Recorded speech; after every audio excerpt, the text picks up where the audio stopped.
اور اس سے اگلی بات یہ ہے کہ قرآن نے بتایا 4 مہینے حرمت والے ہیں، قرآن نے بتایا 4 مہینے حرمت والے ہیں، ان حرمت والے مہینوں کا تعین قرآن نے نہیں کیا، اللہ رب العزت نے اپنے فرمان میں ان 4 مہینوں کا تعین نہیں کیا، نہیں بتایا 4 مہینے کون سے.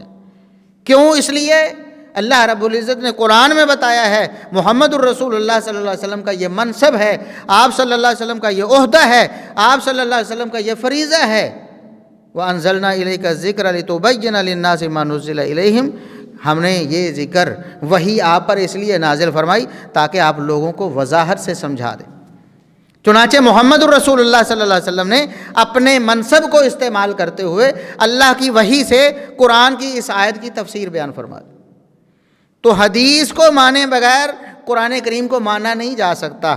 جو کہتے ہیں نا یہ حدیثوں کو ماننے والے یہ آپس میں فرقہ واریت میں مبتلا ہے، ایک دوسرے سے ان کا اختلاف اس لیے ہے کہ حدیث کو مانتے ہیں، حالانکہ حدیث کو ماننے کی وجہ سے اختلاف نہیں ہے. جب بھی اختلاف ہوگا وہ حدیث کو نہ ماننے کی وجہ سے ہوگا.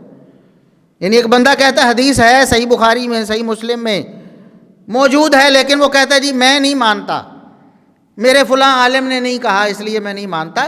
تو اختلاف ہوگا ہمیشہ حدیث کے نہ ماننے کی وجہ سے. حدیث کو مانیں گے تو اتفاق ہو جائے گا. اور ان لوگوں کا دعویٰ جو منکرین حدیث یہ کہتے ہیں کہ حدیث کی وجہ سے اختلاف ہے. ہم ان سے پوچھتے ہیں بتاؤ یہ 4 مہینے کون سے ہیں؟ کوئی کہتا ہے جی یہ جو حج والے مہینے ہیں نا وہ 4 مہینے، حالانکہ وہ 4 مہینے ہیں ہی نہیں، وہ 3 مہینے ہیں، وہ 2 مہینے ہیں. حقیقت میں تو 1 مہینہ ہے جس میں حج ہوتا ہے. چلو ایک پہلے والا شامل کر لیں پھر 2 ہو جائیں گے، ایک اور بعد والا شامل کر لیں پھر 3 ہو جائیں گے. کوئی کہتا ہے یہ فلاں 4 ہیں، کوئی کہتا ہے فلاں 4 ہیں. یہ ان کی بات ہے جو حدیث کا انکار کرنے والے، جبکہ حدیث کو ماننے والے سارے متفق ہیں. جتنے بھی ہمارے مکاتب فکر ہیں اہل سنہ کے، وہ بریلوی ہوں، دیوبندی ہوں، اہل حدیث ہوں، جتنے بھی ہیں سارے چونکہ اس حدیث کو مانتے ہیں لہٰذا متفق ہیں کہ وہ 4 مہینے وہ ہیں جو اللہ کے رسول صلی اللہ علیہ وسلم نے بیان فرمائے. صحیح بخاری کی حدیث اللہ کے رسول صلی اللہ علیہ وسلم نے فرمایا ان الزمان قد استدار کہیئتہ یوم خلق السماوات والارض. اللہ رب العزت نے زمین و آسمان کو پیدا کیا تھا، زمانے کو تقسیم کیا تھا، مہینوں کی ترتیب بنائی تھی.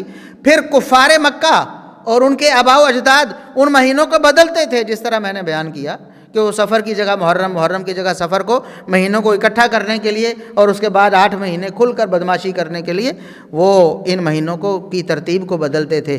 تو اللہ رب العزت نے اپنے نبی محمد الرسول اللہ صلی اللہ علیہ وسلم کو بتایا اور آپ صلی اللہ علیہ وسلم نے امت کو بھرے مجمع میں خطاب کر کے بتایا. فرمایا کہ آج زمانہ اپنی پہلی حالت پہ لوٹ آیا ہے. یعنی وہ بدلتے بدلتے بدلتے بدلتے اللہ رب العزت نے اس سال حجۃ الوداع والے سال اس ترتیب کو دوبارہ اسی ترتیب کے مطابق کر دیا. یعنی انہوں نے تو اپنی طرف سے بدلتے رہے نا، وہ تو بدلتے رہے، لیکن اللہ رب العزت کا فیصلہ تھا کہ اس سال وہ سارے مہینے اپنی اصلی ترتیب پر، وہ بدل کر بھی آ جاتے نا اپنی اصلی ترتیب پہ آ گئے. تو فرمایا وہ 3 مہینے مسلسل ہیں، ذوالقعدہ، ذوالحجہ اور محرم، اور 1 مہینہ 7واں رجب ہے جو درمیان میں کر کے آتا ہے. تو فرمایا یہ 4 مہینے حرمت والے ہیں.